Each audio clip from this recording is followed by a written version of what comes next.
안녕하세요. 저는 30대 여자입니다. 인생이란 한치 앞도 모른다더니 그 말이 딱 맞았습니다. 최근에 제가 얼마나 말도 안 되는 경험을 했는지 몰라요. 저는 비서로 일하고 있어요. 자산 규모가 최소 5천억 원 이상인 중견기업에서 회장님을 모시고 있습니다. 원래는 전혀 다른 일을 하다가 이 회사에 들어온 지도 벌써 10년 가까이가 되었네요. 가끔 제가 비서 일을 하고 있다는 게 신기할 때도 있지만 그래도 저는 보람을 느끼며 일하고 있습니다. 앞으로도 계속 비서 일을 하고 싶을 정도로요. 그런데 지금까지 일하면서 단 한 번도 느껴본 적 없었던 수치심을 느낄 정도로 힘든 사건이 최근에 있었어요. 오늘 바로 그 사건에 대해 이야기하려고 합니다. 저에게는 이제 만난 지 10개월 정도 된 남자친구가 있어요. 친구들과 여름휴가 때 놀러갔던 바닷가에서 남자친구를 처음 만났습니다. 부끄럽지만 흔한 말로 헌팅으로 만났어요. 남자친구는 처음부터 제게 적극적으로 다가왔어요. 휴가가 끝나고 나서도 제게 따로 연락이 와서는 자꾸 만나자고 하더라고요. 사실 저는 연애까지 할 생각은 없었습니다. 휴가지에서 서로 아무것도 모르는 상태로 만났으니 사실 좀 진지하게 만나지기는 꺼려지더라고요. 거기다가 남자친구가 저보다 4살이나 연하이기도 했고 워낙 외모도 호감형이라 여자들에게 인기도 많을 것 같아 보였거든요.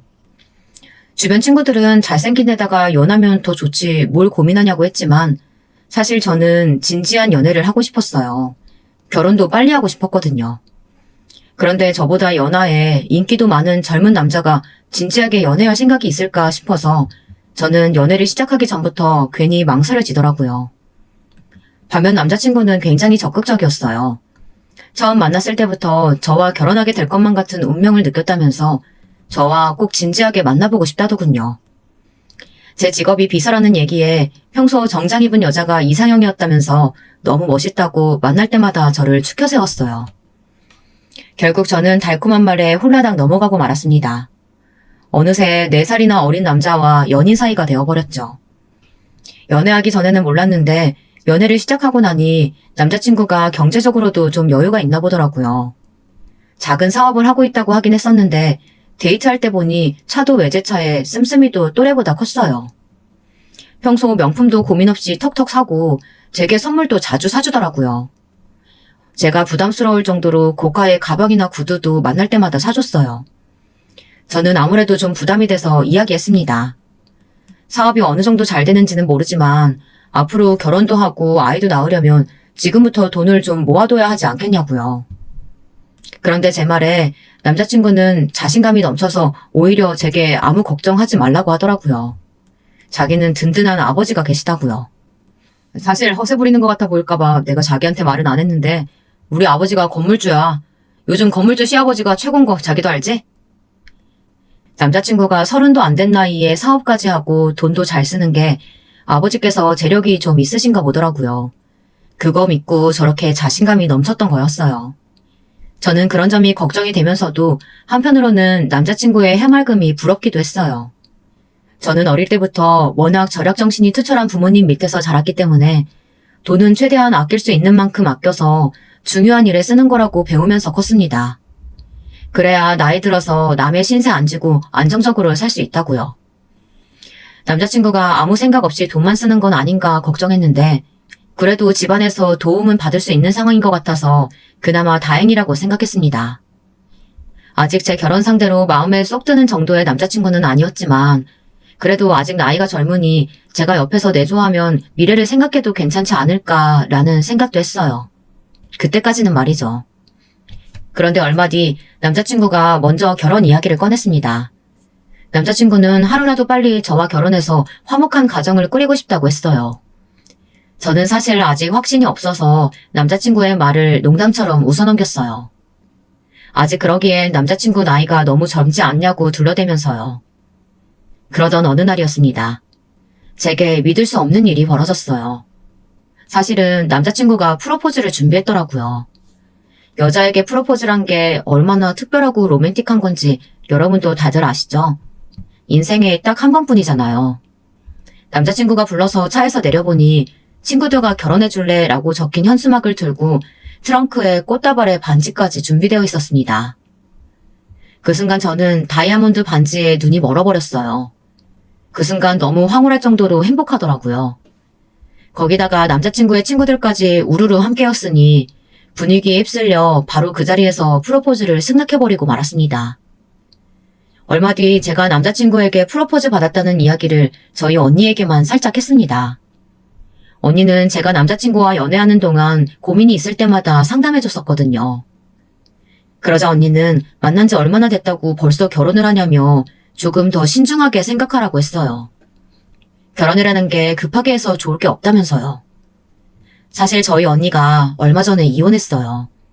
결혼 3년 만에 형부가 바람을 피운 걸 알게 됐거든요. 남자는 겉만 봐서 몰라. 적어도 1년은 넘게 만나봐야 하는 거야. 시부모님 되실 분들도 꼭 먼저 만나봐야 되는 거고. 너 언니 말 새겨들어. 결혼은 현실이다. 언니는 결혼에 굉장히 부정적이었습니다. 원래도 제게 결혼은 미친 짓이라고 절대 하지 말라고 매일 입버릇처럼 이야기했거든요. 몇 년씩 연애하고 결혼해도 절대 모르는 게 사람 속이라면서 제게 신중하게 생각하라고 당부했습니다. 언니 말을 듣다 보니 제가 너무 결혼에 대해 쉽게 생각했나 싶었어요. 그러던 중 남자친구가 자신의 어머님에게 여자친구가 있다고 결혼하고 싶다고 말씀드렸더니 남자친구의 어머니께서 여자친구가 어떤 사람인지 궁금하다고 한번 놀러오라고 하셨다네요. 저는 벌써 남자친구의 부모님을 만나는 게 좀 어색했지만 그래도 이 기회에 예비 시부모님을 미리 만나보는 것도 좋을 것 같아서 그러겠다고 했습니다. 남자친구네 집은 제가 생각했던 것보다 훨씬 더 부자였어요. 집값 비싸기로 유명한 한남동에 2층짜리 전원주택이더라고요. 집 안에 들어갔더니 주방에서 일하시는 분들도 계셨어요. 그것도 한 분만이 아니라 적어도 3분은 넘게 계신 것 같더라고요. 엄마는 빨리 오라고 성하더니 또 어딜 나간 거야. 자기야, 그럼 우리 아버지한테 먼저 인사드리자. 아버지는 방에 계셔. 남자친구 어머니께서는 잠깐 외출하셨다가 들어오는 중이시라고 하더라고요. 저는 오히려 긴장이 좀 풀리는 것 같았어요. 사실 어른들을 만나뵐 생각에 티는 안 냈지만 많이 긴장했거든요. 남자친구는 아버지께 인사드리자고 하더니 저를 데리고 1층 가장 안쪽에 있는 방으로 데려갔습니다. 집이 넓고 고급스러운 게 정말 좋아 보이기는 하더군요. 노크하고 방문을 열고 들어갔을 때 남자친구 앞이라 티를 낼 수는 없었지만 사실 놀랐어요. 커다란 방 안에는 병실에서나 볼 법한 침대가 가운데에 떡하니 있었거든요. 그리고 연세가 많으신 할아버지께서 누워 계셨죠. 남자친구 말로는 분명 아버지께 인사드리러 가자고 했는데 언뜻 보아도 80세는 훌쩍 넘어 보이셨어요. 아직 30도 안 된 남자친구의 아버지가 어떻게 저렇게 연세가 많을 수 있을까 싶었죠. 그런데 곧바로 제 궁금증이 풀렸습니다. 침대에 누워 계신 분은 남자친구의 친아버지가 아니라네요. 놀랐지. 사실 우리 친아버지는 나 어릴 때 엄마랑 헤어지셨어. 그리고 몇 년 전에 새아버지랑 재혼하셨거든. 그런데 재혼하시고 얼마 안 돼서 새아버지가 루게릭병에 걸리셨다는 걸 알았어. 그랬구나. 난 전혀 몰랐네. 너무 힘들었겠다. 두 분 사이가 워낙 좋으셔서 그래도 다행이야. 엄마가 지극정성으로 돌보셔서 그런지 그래도 아버지 증상이 더디게 나타나고 있거든. 지금도 간단한 의사소통 정도는 돼. 아버지, 제 여자친구예요. 예쁘죠? 저는 남자친구가 마냥 철없는 부잣집 아들인 줄 알았는데 이런 사연이 있는 줄은 몰랐습니다. 저는 마음이 너무 안 좋았어요. 겉으로 보기엔 언제나 밝아 보였는데 어머니와 단둘이 얼마나 힘든 시간을 보냈을까 싶어 마음이 쓰였습니다. 아버님 안녕하세요. 처음 인사드려요. 저 준우 씨 여자친구예요. 남자친구의 아버님은 저를 보고 웃으셨어요. 그러고는 작은 소리를 내며 반갑다고 하셨죠. 루게릭병 진단받은 지 꽤 오래되셔서 상태가 좋진 않았지만 그래도 혈색이나 표정은 굉장히 밝아 보이셨어요. 남자친구 말대로 어머님께서 열심히 간호하셔서 지금까지 잘 버티고 계신 것 같았습니다. 저는 다른 가족은 없는지 남자친구에게 물었어요. 그런데 남자친구의 아버지에게 따님이 한 분 계시다네요. 결혼하고 아이도 있어서 따로 살고 있고요. 누나라고는 부르는데 사실 남보다 못해. 누나는 나랑 엄마를 못 잡아먹어서 안달이거든. 어머님이 아버님 돌보시느라 고생하시는데 잘해드리지는 못할 망정 왜 못 잡아먹어서 안달이야? 두 분 다 나이가 많으신 상태로 만나서 재혼하신 거니까 우리 엄마가 아버지 돈만 보고 이 집에 들어왔다고 생각하거든. 남자친구 이야기만 들었을 때는 남자친구와 남자친구의 어머니가 너무 안 됐다는 생각만 들었어요. 새아버지와 함께 행복하게 사시려고 재혼하신 걸 텐데 아버지는 저렇게 침대에만 누워 계시고 딸은 혹여나 재산이라도 가로챌까 싶어 의심만 한다니 얼마나 속상하실까 싶어서요. 그때 집에 돌아오신 남자친구 어머님을 뵙자마자 저는 너무 놀랐습니다. 선입견 가질 필요는 없지만 그래도 제가 생각했던 어머니의 모습과는 너무 달랐거든요. 남자친구의 어머님이 어디를 다녀오신 줄은 몰라도 머리부터 발끝까지 온통 다 화려했어요. 어깨까지 오는 붉은 머리에 커다란 선글라스를 머리에 끼고 화려한 보석 목걸이와 귀걸이를 치렁치렁 하셨더라고요. 의상은 말할 것도 없이 화려함의 극치였죠. 그리고 가장 중요한 건 어머님께서 굉장히 젊어 보이셨다는 거예요. 9연세에 얼굴이며 목에 주름 하나 없이 팽팽하시더라고요. 조금 전 2층에서 만나 뵌 남자친구의 새아버지와는 정말 부부 사이가 맞나 싶을 정도였어요. 조금 과장해서 부녀지간이라고 해도 믿을 수 있겠다 싶을 정도로요. 어머, 내가 손님 모셔놓고 늦었네. 너무 미안해요. 내가 다니는 병원 원장이 이 시간밖에 예약이 안 된다고 해서. 아니에요. 저희도 금방 왔어요. 그런데 병원에는 왜 다녀오셨어요? 어디 편찮으세요? 저는 혹시나 어머니께서 어디가 안 좋으신 건가 싶어서 걱정되어 물어봤는데 병원이 그런 병원이 아니더군요. 역시 나이를 거스를 정도로 팽팽한 피부를 유지하는 데에는 다 방법이 있었습니다. 사실은 내가 요즘 턱이 너무 처져서 주사 좀 맞느라고 늦었어요. 요즘 엄청 유명한 V라인 주사 그거 맞고 오느라고 조금 늦었지 뭐예요? 이제 보니 남자친구가 어머님을 닮은 거더라고요. 남자친구의 어머님도 해맑고 엄청 밝으셨어요. 애교도 많아 보이시더라고요. 저는 그때까지만 해도 남자친구 어머니께서 아버지를 돌보시느라 힘드셔서 본인을 꾸미고 가꾸는 데 투자하시나 보다 생각했습니다. 그런데 이야기를 나누면 나눌수록 조금 혼란스러웠어요. 제가 생각했던 분이 아닌 것 같아서요. 아줌마, 집에 손님 왔는데 어쩜 아무것도 안 내놨어요? 도대체 뭐 어쩌라는 거야? 내가 둘째 마누라라고 무시하지 말라고 했죠? 빨리 먹을 것도 좀 내와요. 어머니, 아까 커피 마셨어요. 저희가 위층에 올라가고 아버님 뵙는 동안에 다 치우셨나 봐요. 어머, 아가씨는 뭘 또 집안이라는 사람들을 걱정하고 그래. 비서라더니 남의 밑에서 일하는 사람들 보면 막 감정이입되고 그러나 보다. 동질감 느껴져서. 남자친구 어머님의 말투는 참 묘했습니다. 되게 말을 놓으시는 것도 굉장히 불편하게 느껴졌는데 저를 대하는 방식도 특이했습니다. 분명 남자친구가 제게 프로포즈했다는 이야기를 어머니한테 했다고 했어요. 그런데도 저를 아들의 여자친구 혹은 예비 며느리가 아닌 지나가다 우연히 만난 아가씨 정도로만 대하셨죠. 아무래도 제가 마음에 들지 않으시는 것 같았어요. 근데 아가씨가 들고 있는 가방 그거 무슨 브랜드야? 난 난생 처음 보네 그런 가방. 이거 브랜드 아니에요. 저는 원래 명품은 잘 몰라서 그냥 인터넷으로 예쁘면 사거든요. 어머, 그게 예뻐? 젊은 사람이 취향이 참 특이하네. 엄마, 우리 자기는 엄마랑 나랑 달라. 국민도 알지? 우리 자기 거기 나왔다니까? 완전 배운 여자야. 그래? 그렇게 좋은 대학까지 나오신 분이 왜 남의 밑에서 시중이나 드는 일을 할까? 어머니, 사실 그게... 저는 제가 비서 일을 하는 이유에 대해서 남자친구 어머니께 설명드리려고 했습니다. 그런데 그때 갑자기 초인종 소리가 들렸어요. 주차장으로 차가 들어오는 소리라고 하더군요. 그 순간 남자친구의 어머니께서 분주해지셨습니다. 뭐가 그렇게 급한지 갑자기 방으로 들어가셨어요. 저는 무슨 일인가 싶어 남자친구를 바라봤는데 남자친구는 익숙하다는 듯 고개를 절레절레 흔들기만 하더라고요.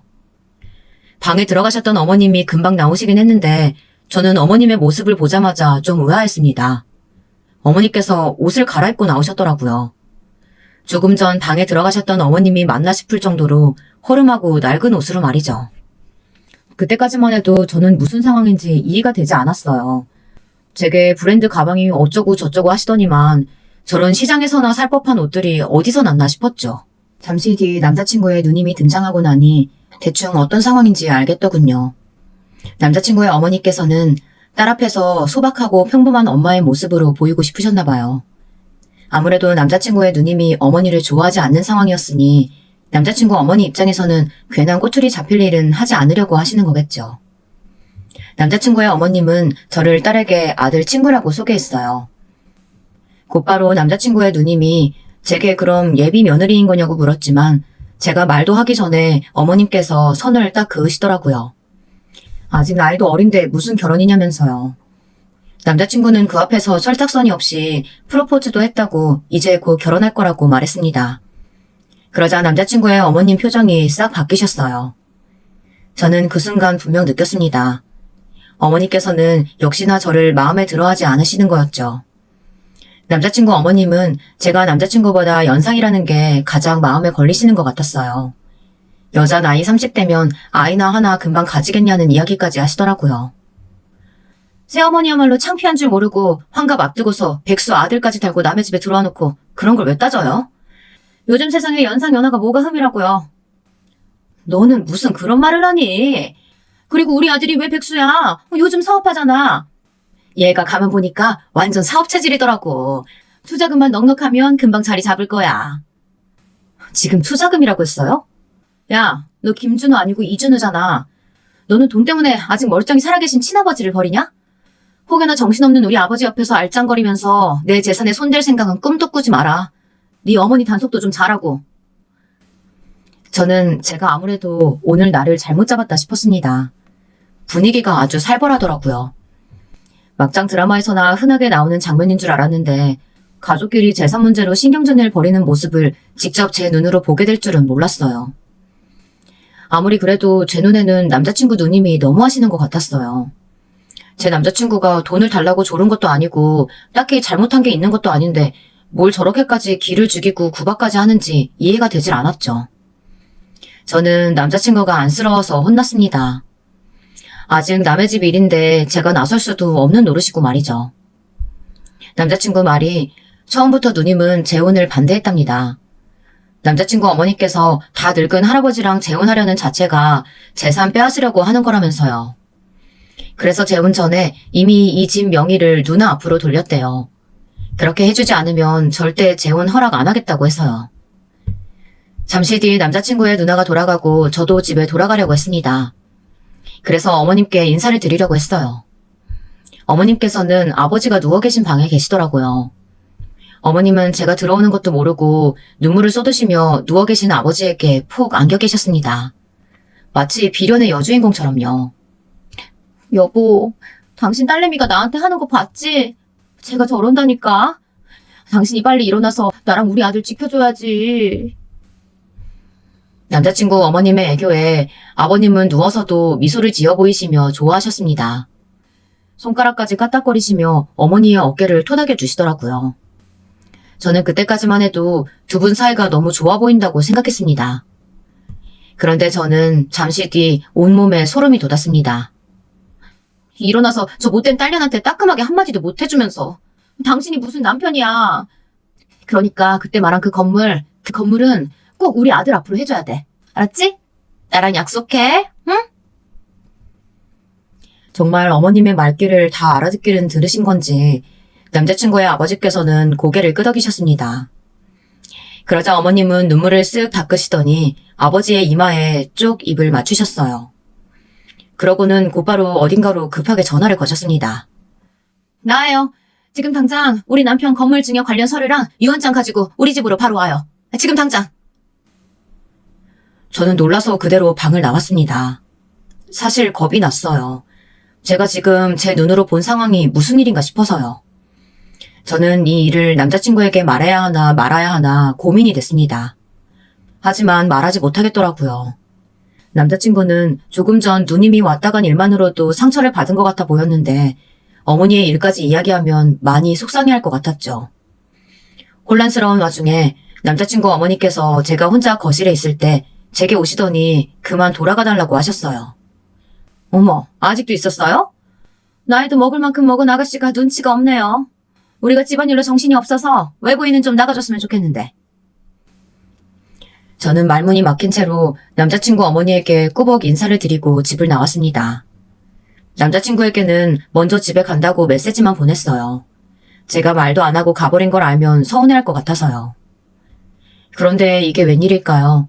그날 저녁 남자친구에게 전화가 와서 나가보니 편의점에서 혼자 술을 먹으며 펑펑 울고 있더라고요. 저는 무슨 일인지 물었습니다. 몇 시간 전 제가 돌아간 이후에도 무슨 일이 있었나 보더라고요. 남자친구 말이 누님에게 전화가 왔는데 전화를 받자마자 자신에게 욕을 퍼부었답니다. 내가 네 엄마 단속 잘하라고 했지? 이 집안에 너희 모자지간 편은 아무도 없어. 네 엄마한테 똑똑히 전해. 우리 아빠 변호사가 건물 증여 서류 가지고 너희 엄마한테 갈 일은 절대 없다고. 남자친구의 누님은 건물에 건자도 가질 생각하지 말라면서 한 번만 더 아버지 재산에 욕심내면 지금 당장 집을 팔아버리고 아버님을 요양원에 보내버리겠다고 했대요. 그렇게 되어버리면 남자친구는 어머님과 함께 집도 절도 없는 신세가 된다면서 서러워했습니다. 자신은 누나와 아버지와 진짜 가족처럼 잘 지내고 싶은데 어디서부터 어떻게 잘못된 건지 모르겠다네요. 그러면서 저와 함께 만들어갈 가족은 행복하고 안정적인 가정이었으면 좋겠다면서 저를 꼭 안아주었습니다. 저는 남자친구가 안쓰러웠어요.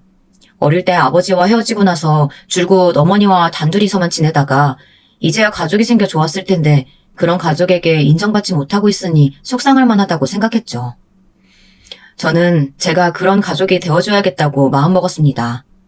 물론 제가 남자친구와 가족이 되면 남자친구 어머니와도 가족이 돼야 한다는 점을 제가 감수해야겠지만 그때까지만 해도 노력하면 할 수 있을 거라고 생각했어요.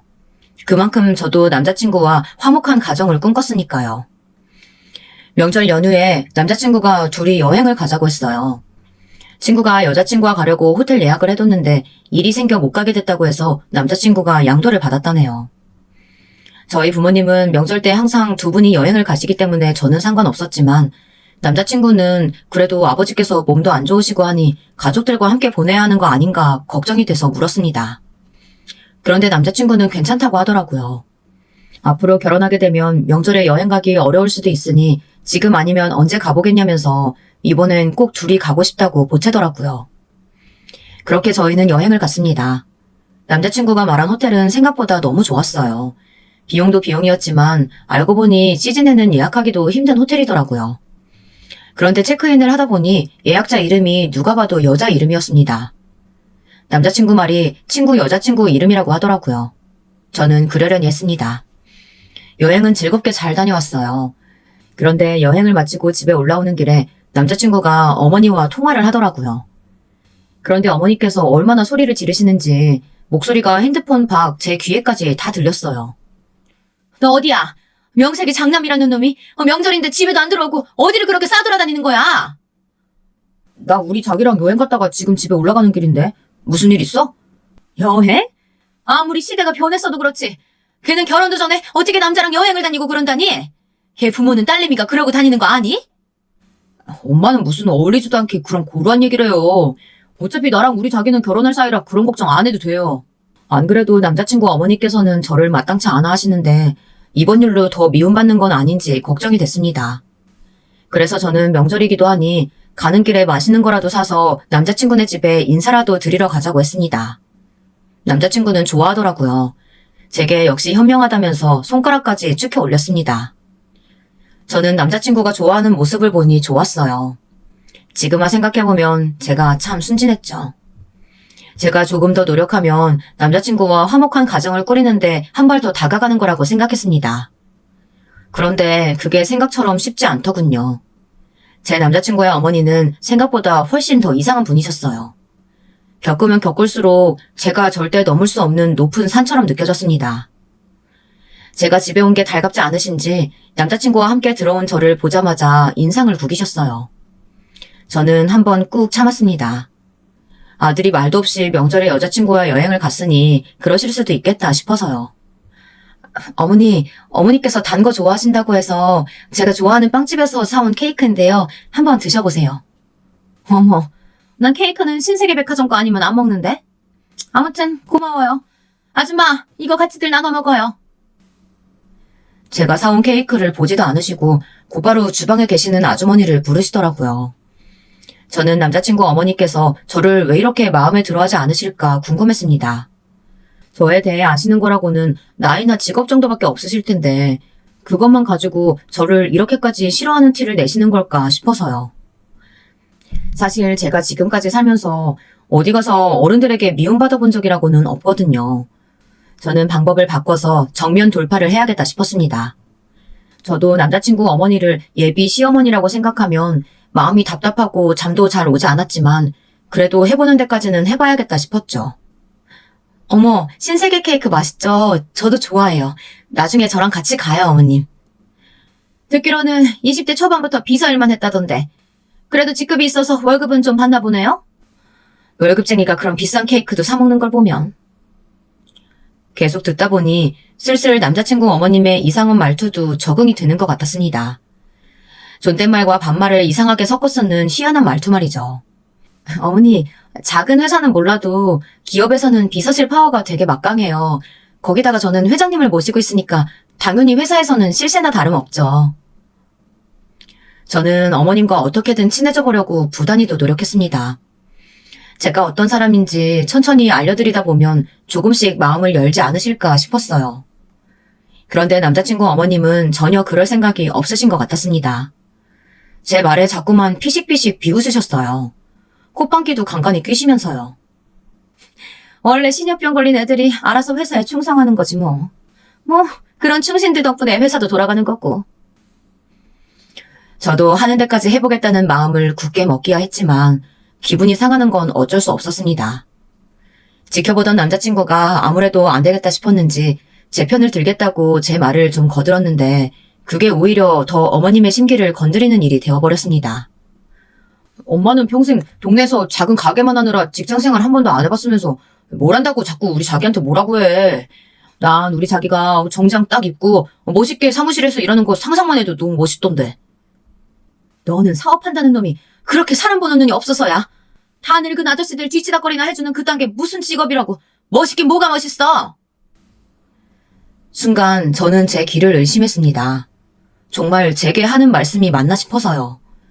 기분이 상해서 화를 내야 하는 건 저인데 오히려 남자친구 어머님께서 소리를 지르시면서 화를 내셨습니다. 아버님 약 드실 시간이라 가봐야 하니 제게 그만 돌아가라고요. 아가씨가 자꾸 우리 집 며느리라도 된 것처럼 착각해서 마음대로 이 집에 드나드니까 내가 어른으로서 한마디 할게요. 나는 나이도 많고 평생 열심히 일만 한 아가씨 같은 며느리 볼 생각 없어요. 나는 부잣집에서 곱고 귀하게 자란 아가씨랑 내 아들 이어줄 생각이니까 이제 다시는 나한테 인사하러 올 거 없어요. 어머니, 제가 그냥 나이만 먹은 게 아니에요. 저 그동안 일하면서 번 월급은 그대로 다 모아서 서울에 아파트도 있어요. 그것도 자가예요. 이 정도면 준우 씨에 비해 결혼 조건은 제가 훨씬 좋은 것 같은데요.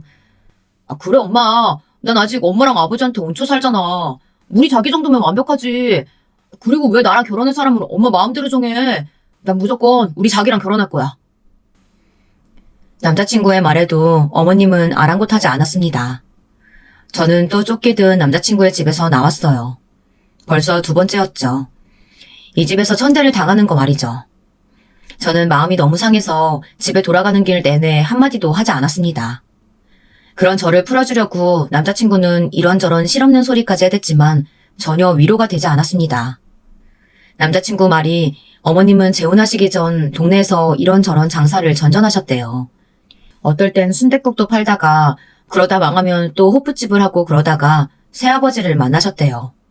새아버지가 시장 골목에 건물이 있어서 자주 가게에 왔었는데 사채놀이 비슷하게 하면서 가게 상인들한테 돈도 빌려주고 이자도 받고 했었답니다.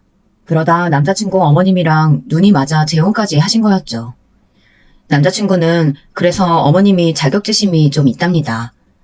옷이며 말투도 고상해 보이려 노력하시는 거라네요. 저는 그런 걸 다 떠나서 저를 대하시는 남자친구 어머님의 방식이 너무 싫었습니다. 아무리 남자친구가 좋아도 이런 대우를 받으면서 살 수는 없었어요. 저는 고민이 많았습니다. 제가 생각했던 미래와 점점 멀어지는 기분이 들어서요. 30대 중반을 넘어서기 전에 좋은 사람과 가정을 이루고 예쁜 아이도 빨리 낳고 싶었으니까요. 그래서 좋은 엄마가 되고 싶었습니다. 그런데 지금 상황에서는 절대 가능하지 않을 것 같았어요. 남자친구를 좋아하지만 남자친구와 만약 결혼하게 되어도 전혀 화목한 가정을 만들지는 못할 것 같았거든요. 그런데 생각지도 못한 일을 알게 되었습니다. 하마터면 제가 제 손에 든 도끼로 제 발등을 찍어버릴 뻔했지 뭐예요. 저는 이대로 가만히 있을 수는 없었습니다. 그래서 진실을 모두 알리기 위해서 남자친구네 집으로 찾아갔습니다. 연락 없이 불쑥 말이죠. 너 생각보다 보통이 아니구나. 내가 그렇게 알아듣게 말했는데 여길 또 온 거야? 넌 내 아들이 그렇게 좋니? 남자한테 빠져서 네 자존심도 다 버릴 만큼? 자존심이요? 자존심 없는 건 어머님네 모자지간 같은데요. 뭐야? 이게 오냐오냐 봐줬더니만 선을 넘네? 내가 이럴 줄 알았다니까. 네가 내 아들 잡아서 어떻게든 인생 좀 펴보려고 했다가 이제 안 될 것 같으니까 본색을 드러내는 거지. 본색은 이제 어머니께서 드러내셔야 할 것 같은데요. 고상한 척 이제 그만하시고요. 그 순간 예비 시어머니의 눈빛이 획 돌변했습니다. 쨍그랑 들고 있던 찻잔까지 바닥에 던져버리더라고요. 인연이 어디서 보자 하니까 어디서 주제도 모르고 어디 감히 내 앞에서 잘난 척을 해. 그래, 이게 바로 내 본색이다. 어쩔래? 그때였습니다. 급하게 연락을 받고 집에 돌아온 남자친구는 상황을 보자마자 놀라서 어머니에게 그만하라며 제 앞을 가로막았습니다. 저는 제 몸에 남자친구의 손이 닿자마자 온몸에 소름이 돋는 것만 같았어요. 엄마, 이게 무슨 짓이야? 우리 자기 많이 아팠지? 저는 제 얼굴을 쓰다듬는 남자친구의 손을 강하게 뿌리쳤습니다. 그리고 제게 더 이상 자기라고 부르지 말라고 소리를 버럭 질렀어요. 그 순간 제게 성큼 다가온 예비 시어머니가 갑자기 제 뺨을 세게 때렸어요. 짝 소리가 온 집안에 울릴 정도로요. 어쭈, 인연 봐라. 내가 너 이럴 줄 알았어. 내 아들이 뭐가 모자라서 인연처럼 나이도 많고 커피 타는 천한 여자애랑 결혼을 하니? 난 절대 너 같은 며느리 볼 생각 없다. 예비 시어머니의 몰상식한 행동에 결국 저는 터져버리고 말았습니다. 오늘의 하이라이트는 조금 더 아껴두려고 했는데 안 되겠더군요. 지금 말 다 했어요? 그래, 말 다 했다. 그러니까 말귀 다 알아들었으면 우리 집에서 그만 썩 꺼져. 너 같은 건 길거리에 나가면 널리고 널렸어. 원래도 제정신 아닌 집구석인 거야 알고 있었지만 이 정도일 줄은 몰랐네. 예비 시어머니는 제 말에 눈을 번쩍 뜨고는 또 제 뺨이라도 내리치려고 하는지 다시 달려들었습니다. 한 대야 어쩌다 맞아줬다고 해도 두 대는 맞아줄 수 없었죠. 더군다나 이런 말도 안 되는 꽃뱀한테 말입니다. 저는 제 얼굴로 날아오는 예비 시어머니의 손을 낚아챘어요. 소시적 유명한 꽃뱀이라길래 돈 냄새는 기가 막히게 맡겠다 싶었는데 이제 감이 아예 떨어졌나 봐요? 나더러 커피나 타는 천한년이라고요? 웃기시네. 내가 모신다는 우리 회사 회장님이 바로 우리 친아빠예요. 제 말에 예비 시어머니도 남자친구도 얼마나 놀랐는지 한참을 멍하니 있더군요. 그럴 만도 했습니다. 제가 꽃뱀이라고 말한 것도 놀라웠겠지만 제일 놀란 건 제가 다니는 회사가 저희 아버지 회사라는 거였을 거예요. 지금까지 그렇게 무시했던 제가 회장 딸이라는 사실 말이죠. 자기야, 그게 무슨 말이야? 설마 지금까지 나 속인 거야? 속이긴 내가 뭘 속여. 굳이 내가 우리 아버지 회사 일까지 너한테 이야기해야 돼? 아무리 그래도 어떻게 그런 걸 얘기 안 할 수가 있어. 설마 날 못 믿은 거야? 내가 자기가 돈 많은 집 딸인 거 알면 어떻게 할까 봐? 왜? 이제 와 생각하냐 아쉬워? 이럴 줄 알았으면 그 돈 많은 유부녀 비위 맞춰가면서 힘들게 빨대 꽂을 필요 없었는데. 뭔 소리야? 유부녀라니. 남자친구는 순간 말까지 더듬으며 당황했습니다. 제가 평생 모를 줄 알았나 보더라고요. 이게 도대체 무슨 막장 전개냐고요. 제 남자친구는 제가 알던 사람이 아니었습니다. 저를 사랑한다는 달콤한 말로 현혹하면서 뒤로는 더러운 짓을 일삼고 있었어요. 물론 저도 남자친구에게 말하지 않은 게 한 가지 있기는 했습니다. 제가 지금까지 10년 넘게 비서로 일한 회사는 아버지 회사였어요. 저는 아버지의 비서로 근무했습니다. 사실 저희 아버지께서 심장수술을 2번이나 받으셨어요. 선천성 심장기형으로 희귀한 병이라서 어린 시절부터 제대로 달리기 한번 해보신 적이 없는 분이셨죠. 수술을 2번이나 받으시면서 많이 좋아지셨지만 그래도 매일 드셔야 하는 약도 있고 수시로 건강 체크가 필요한 분이세요. 어릴 적 어머니를 따라 병원에서 보낸 시간이 많았는데 저는 그렇게 간호사 선생님들이 멋있어 보이더라고요. 그래서 저는 명문대 간호과에 힘들게 들어갔습니다. 졸업하고 아주 잠깐 병원에서 근무하다가 아버지의 부탁으로 회사에 들어갔습니다. 당시에 아버지의 건강 상태가 좋지 않으셨거든요. 그래서 남자친구와 남자친구 어머니가 대단하다고 생각했어요. 아무리 좋아서 재혼하셨다지만 재혼하자마자 루게릭병 판정을 받으신 건데 곁에서 평생 돌보기로 하셨다는 게 쉽지 않은 결정이라는 걸 저는 잘 알고 있었거든요.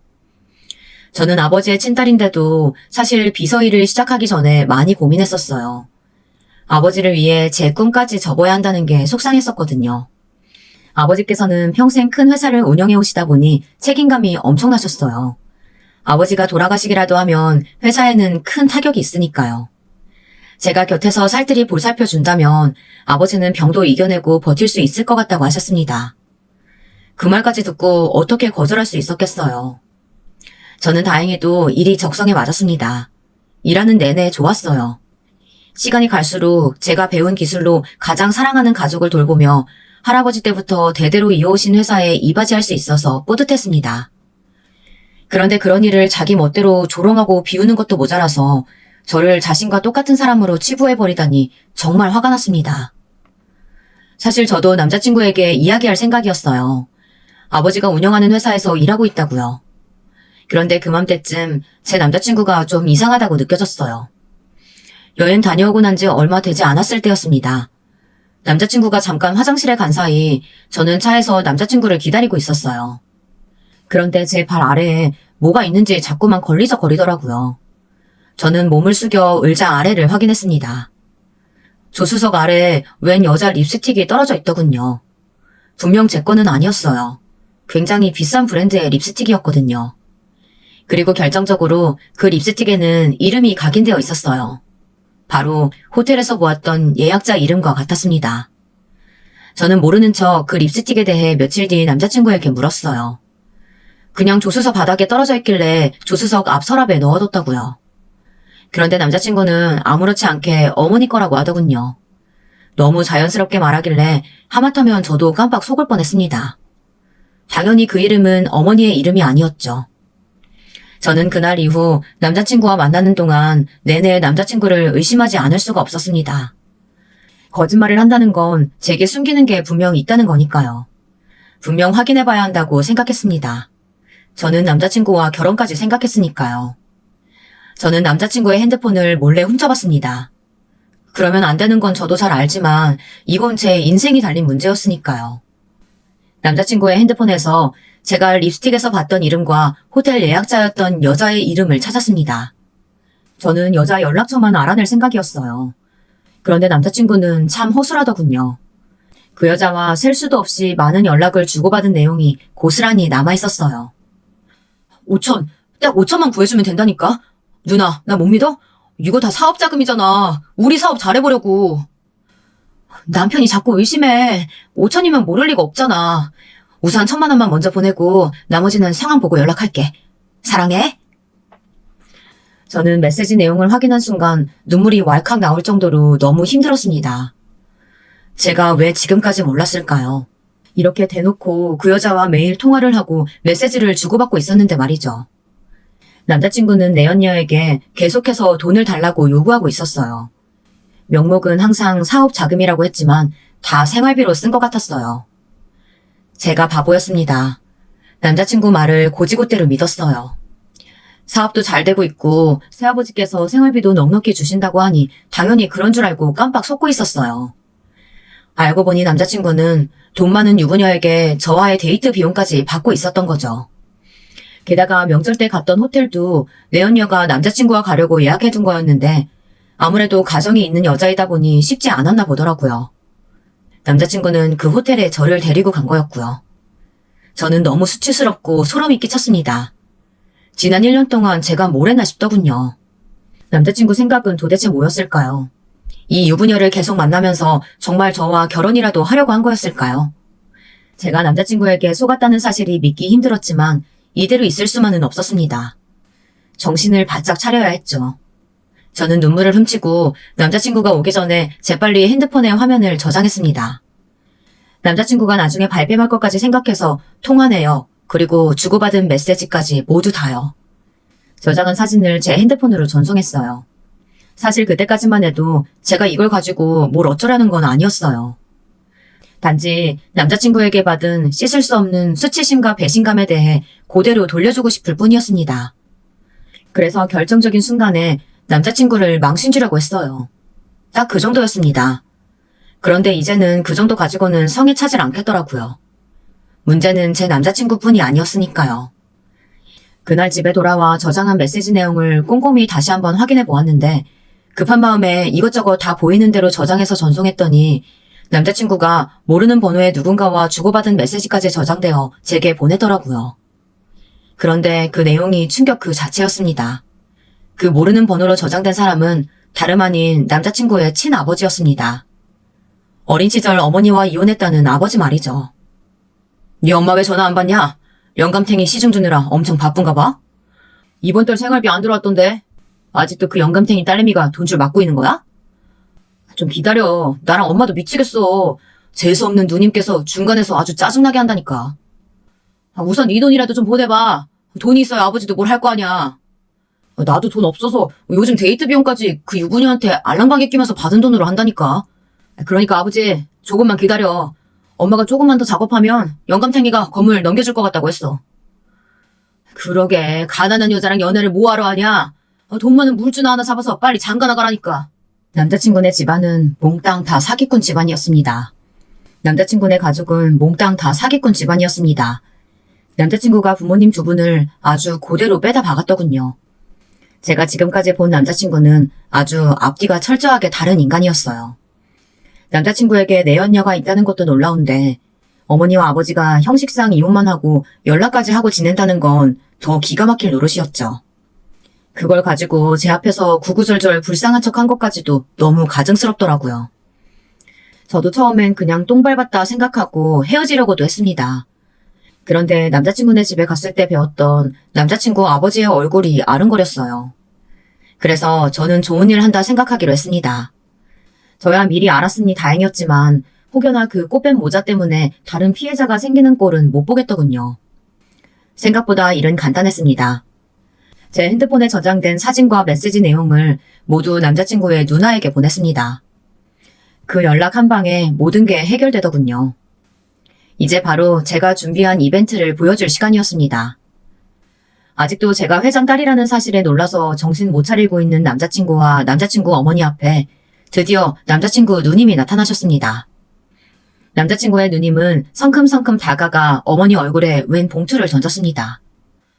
누나, 이게 뭐 하는 짓이야? 우리 엄마가 얼마나 고생하는데 너 어디서 뭘 듣고 이래? 누나? 이 꽃뱀 아들 새끼 주제에 어디서 소름 끼치게 나더러 누나래? 그래, 하긴 네 말대로 고생은 고생이었겠더라. 두 집 살림하느라 아주 정신없었겠어. 남자친구는 누나가 던진 봉투를 열어 안에 든 내용을 확인했습니다. 사진이 우수수 떨어졌어요. 남자친구의 누님은 제가 보낸 메시지 내용을 보고 바로 어머니 뒤에 사람을 붙였더라고요. 어머님께서 이혼한 남편과 밥도 먹고 드라이브 하는 사진이 많이도 찍혔더라고요. 이 사진이 뭐? 이혼했어도 자식이 있는데 만나서 밥도 먹고 드라이브도 할 수 있지. 내가 뭐 잘쳤어? 어머님은 오히려 적반하장으로 나왔어요. 단순히 이야기할 일이 있어서 만난 거라고 우기시더라고요. 그런데 그때 결정적인 사진 한 장을 남자친구 누나가 어머니의 얼굴에 던졌습니다. 요즘은 이혼한 부부끼리도 모텔도 가고 그러나 봐? 저도 일이 이 지경까지 될 줄은 몰랐는데 정말 가관이더군요. 아무리 세상이 막장이고 돈이면 뭐든 하는 인간들이 판치는 세상이라도 선은 언제나 승리하는 게 맞았어요. 그 순간 남자친구의 아버님 담당 변호사께서 아버님이 타신 휠체어를 밀고 거실로 나오셨어요. 갑작스러운 아버님의 등장에 다들 놀란 눈치였죠. 우리 여보가 오늘은 컨디션이 좋은가 보네. 오랜만에 휠체어도 타셨으니까 우리 산책이라도 갈까요? 그 와중에도 예비 시어머니께서는 휠체어 옆에 착 붙어서 아버님에게 애교를 부리더군요. 이런 상황에서도 참 대단하다 싶었습니다. 머리가 나쁜 거야? 아니면 눈치가 없는 거야? 내가 방금 던진 사진 못 봤어요? 설마 내가 이걸 보고도 가만히 있을 거라고 생각하는 거예요? 당연히 여기 오기 전에 아버지랑 변호사한테 먼저 보냈지. 뭐야? 벌써 보냈다고? 누나, 도대체 왜 이래? 나는 건물만 받으면 된다니까? 나머지는 누나가 다 가져. 건물? 웃기는 소리 하지 마. 우리가 호구로 보여? 어디서 사기꾼 주제에 남의 재산을 넘봐? 그리고 그 순간 변호사는 더 놀라운 이야기를 했습니다. 지금 방금 남자친구의 아버님께서 유언장 변경을 하셨다네요. 모든 재산은 다 딸 앞으로 증여할 생각이고 지금 당장 이 집에서 남자친구와 어머님은 나가라고 하셨어요. 저는 딱 거기까지만 보고 집을 나와버렸습니다. 남의 집 일이니 더는 제가 간섭할 일이 아닌 것 같았어요. 남자친구와 제 일은 나중에 정리하려고 했죠. 그런데 그때였습니다. 글쎄 남자친구와 남자친구 어머님이 집에서 달려나오더니 저를 쫓아오더라고요.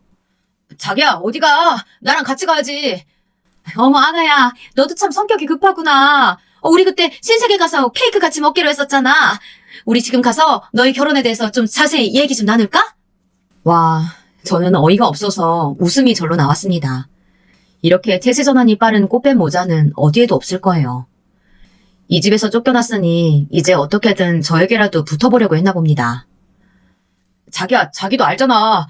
난 자기가 가난한 줄 알고도 사랑했어. 그래서 돈 많은 여자들 다 버리고 자기랑 결혼하려고 한 거라니까? 나 진심으로 자기 사랑해. 그러니까 제발 나 용서해주고 받아주라. 내가 자기한테 정말 잘할게. 이걸 어쩌나? 상황이 아직 끝이 아닌데. 어머, 저기 이제야 오시네. 여기에요. 제가 남자친구에게 준비한 마지막 복수가 이제야 도착했더군요. 지금 씩씩거리며 다가오는 남자는 바로 남자친구가 만나던 그 호구 내연녀의 남편이었습니다. 저는 호구 내연녀의 SNS를 찾아 그 여자의 남편에게 따로 연락을 했어요. 아내의 불륜 사실을 전하고 불륜 상대인 남자친구의 집 주소를 알려주면서 이 집에 오면 그 불륜남이 있을 거라고 알려줬어요. 그런데 아주 타이밍이 기가 막혔습니다. 그때 딱 마침 도착했더군요. 그날 이후 꽃뱀 모자는 어떻게 됐냐고요? 둘 다 소송에 걸려 잘못하면 형까지 살 수도 있다는 소식까지는 들었습니다. 알고 보니 그 유부녀가 남편의 회사 돈까지 손을 대 남자친구 사업자금을 대줬더라고요. 그래서 그 유부녀와 남자친구는 횡령 혐의로 소송 중이었고 남자친구 어머님은 혼인 빙자 사기로 소송 중이라네요. 제 이런 막장 이야기를 혹여나 저희 부모님이 아시면 걱정하실까봐 누구에게도 말하지 않았지만 유일하게 제 사정을 다 알고 있는 언니는 제게 괜찮냐고 걱정했습니다. 하지만 사실 저는 생각보다 괜찮았습니다. 참 거지 같은 일에 휘말려 하마터면 인생 망할 뻔했지만 그래도 미리 알게 돼서 그 꽃뱀 모자와 인연을 끊었으니 말입니다. 자칫 잘못했으면 사기꾼인 줄도 모르고 결혼까지 했을지도 모르니 말이죠.